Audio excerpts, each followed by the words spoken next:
All right. You know what time it is. Time for a random number generation tip of the day based on Ramesh Gulati's maintenance and reliability best practices. So, we are going to use a random number generator, pick a page out of this book, and give you a tip based on whatever information happens to be on that page. Let's go to our random number generator and see what we've got. And, feel free to vote for your favorite number and see if it comes out. So in your head, you're thinking, oh, 182, 182, 182. Let's see if it comes out.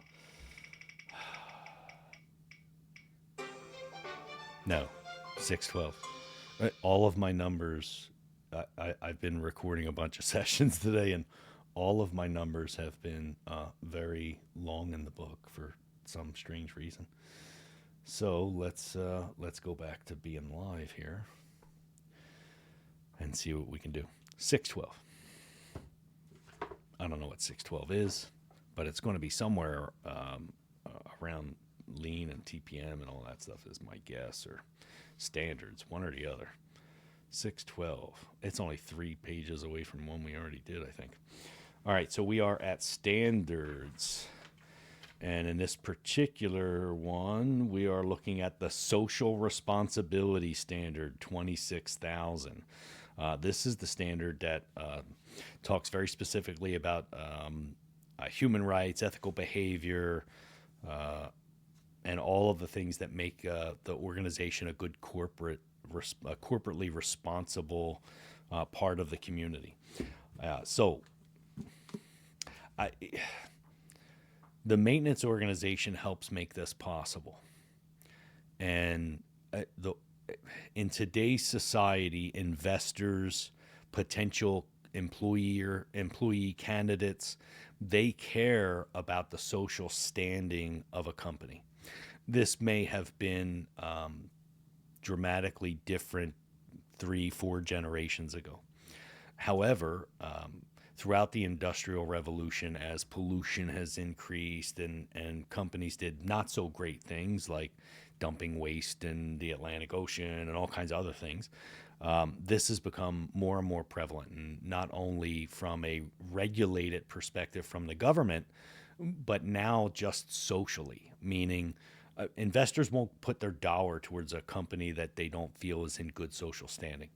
And potential candidates, really good candidates, may not accept or even interview for a job with a company they don't believe is in good social standing. And so following a standard around corporate responsibility is incredibly important. And corporate responsibility is so important, it's actually one of our building blocks within the framework. The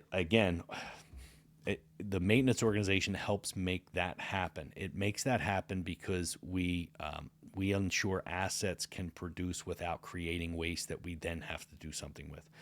If maintenance doesn't do their job, then we don't operate well, we don't make money, we can't invest money in the community. And so the maintenance organization, unlike many other organizations, ticks the box on all of what we call competitive advantage. We can't have good financial outcomes if maintenance doesn't do their job. We don't have good quality outcomes if maintenance doesn't do their job. We don't have good safety outcomes if maintenance doesn't do their job. We don't have good corporate responsibility outcomes if maintenance doesn't do their job.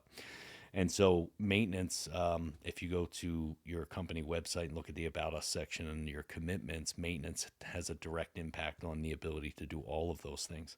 If you are in the maintenance organization, you should take the company's social standing seriously, meaning you should do all you can to help minimize waste and to give back to the community and volunteer when they need you to volunteer. Because if you want the best candidates in your organization, that's now one of the factors. Well, it has been, I would say, for probably about 20 years, 15 to 20 years. It's a factor now in determining, do I want to work for this company?